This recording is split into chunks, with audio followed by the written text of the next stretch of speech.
मित्राच्या इथं गेल्यावर असं काय पाहायला भेटेल आपल्याला वाटलं नव्हतं. तर आपल्याला जायचं होतं कोपरगावला. आपण डायरेक्ट ट्रकमध्येच बसलो होतो, कारण आपली ट्रेन मिस झाली होती ना. ट्रकवाले म्हणले होते तुम्हाला सोडतो शिर्डीला. त्यांनी डायरेक्ट शिर्डीच्या बस स्टॉपला सोडलं होतं आपल्याला. इथून जायचं होतं आपल्याला कोपरगावला. तर तेवढ्यात बस पण आली होती. आपण रात्रीच पोहोचलो होतो कोपरगावला. सकाळी सकाळी आंघोळी ते करून आपण चाललो होतो मार्केटला, कारण आज संध्याकाळी जागरणाचा कार्यक्रम आहे ना. मार्केटहून मंडई ते आणायची होती आपल्याला. पोहोचलो होतो आपण मार्केटला. मार्केटला पोहोचताच आपल्याला घ्यायची होती मंडई वगैरे. मंडई ते पण घेणं चालूच होतं. या कार्यकर्त्याचं काय चालू होतं की नुसतं इकडं तिकडं फिरतच होता सारखं.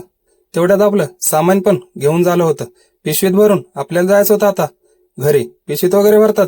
त्या कार्यकर्त्याचं इकडं काय चालू होतं की सारखं फोनवरच होता. तेवढ्यात घरी येताच आपली आरती घेऊन पण आपल्याला जायचं होतं, कारण पूजा ते करायची होती ना.